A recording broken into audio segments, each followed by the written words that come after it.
If we take a quick look around our culture these days, it's easy to think as Christians that we're losing a lot of ground, especially when it comes to things like morality and sexual wholeness and marriage, things like that. And there's a temptation that comes along with that perception. The temptation is, let's stop proclaiming the parts of biblical morality that deeply offend modern sensibilities. So for example, we've heard calls in recent days to give up a public defense of marriage because, it offends so many people and it, really turns people off to the gospel. But this trade of giving up biblical truth because it offends modern sensibilities is what one theologian has called a devil's bargain. Now, we don't just give up that, we actually try then to fill it in with something else. So for example, acts of service. Let's stop talking about sexual morality. Let's stop talking about, sin and things like that, but let's just love people to the kingdom. Let's just love people to the gospel. You'll hear a quote from St. Francis of Assisi, preach the gospel at all times and when necessary, use words. The problem is there's no real good evidence that Francis of Assisi ever said that, and what we know about him doesn't seem to suggest that he would have said that. And you know what? I would replace that statement with this one. Preach the gospel at all times, and because it's necessary, use words. The gospel has always been seen throughout church history as a proclaimed understanding of the world. Not that it doesn't come along with acts of service, but that it can never be separated from acts of service. The real problem there is that we're assuming that the truth of God somehow contradicts and gets in the way of the gospel of God. I can't say it any better than theologian Owen Strachan put it recently. This kind of call, however well-intentioned, is a devil's bargain, he says.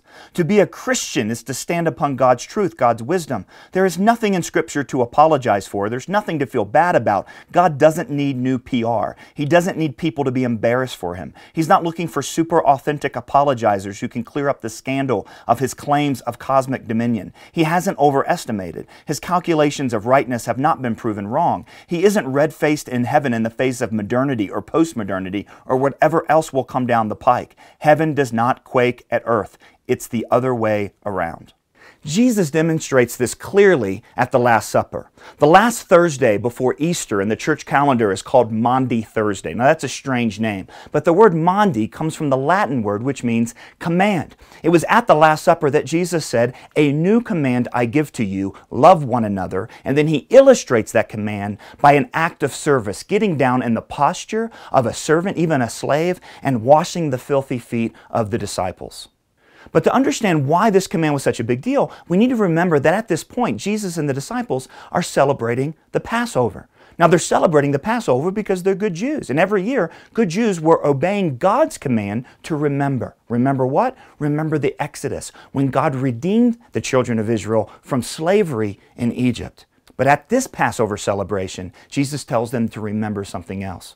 He gives them the bread and the wine, and He says, "Remember my body, which will be broken for you. Remember the cup which will be spilt for you." Jesus tells the disciples, "Take and eat." Why?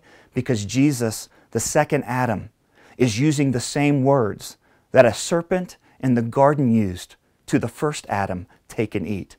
The first "take and eat" messed up the world and messed up the human condition. The second "take and eat" is in remembrance of what fixes it. And we're to remember that.